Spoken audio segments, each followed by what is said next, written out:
Iran ও আমেরিকার মধ্যে যুদ্ধ বন্ধে সমঝোতার ঘোষণা এলেও এটি সত্যিকারের শান্তির পথ খুলবে কিনা তা নিয়ে সতর্ক অবস্থানে রয়েছেন আন্তর্জাতিক বিশ্লেষকরা।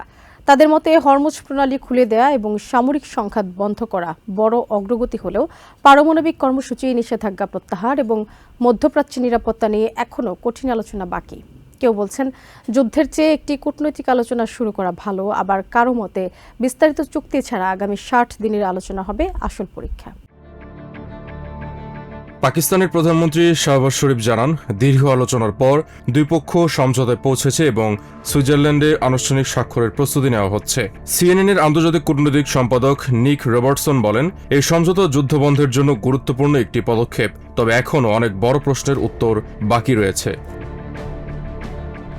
ডেমোক্রেটিক কংগ্রেসম্যান অ্যাডাম স্মিথ বলেন, এই চুক্তি কিভাবে বাস্তবায়ন করা হবে এবং ভবিষ্যৎ আলোচনায় কী ধরনের নিশ্চয়তা থাকবে সেটি এখন সবচেয়ে গুরুত্বপূর্ণ বিষয়।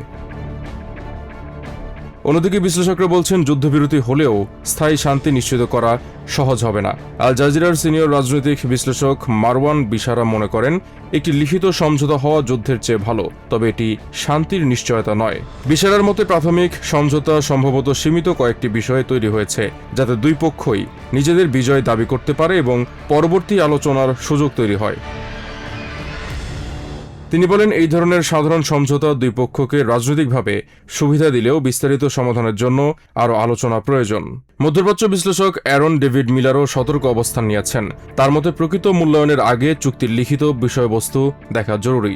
মিলারের মতে নিষেধাজ্ঞা প্রত্যাহার, ইরানের সমৃদ্ধ ইউরেনিয়াম এবং নিরাপত্তা নিশ্চয়তার মতো বিষয়গুলো এখনও বড় চ্যালেঞ্জ।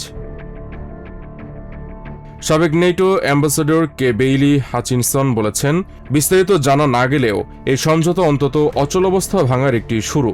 তার মতে সামনে সবচেয়ে গুরুত্বপূর্ণ বিষয় হবে ইরানের পারমাণবিক সক্ষমতা নিয়ে যাচাই ব্যবস্থা নিশ্চিত করা।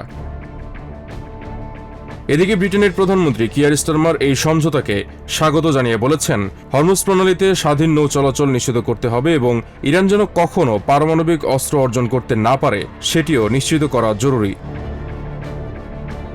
কাতারের প্রধানমন্ত্রী শেখ মোহাম্মদ বিন আব্দুল রহমান আল থানি আশা প্রকাশ করেছেন, সব পক্ষ ইতিবাচক মনোভাব নিয়ে পরবর্তী আলোচনায় অংশ নেবে। Shoaib Akhtar, TVN 24 news desk. New York থেকে সম্প্রচারিত টিভিএন 24 টেলিভিশন বিশ্বজুড়ে বাঙালির কণ্ঠস্বর।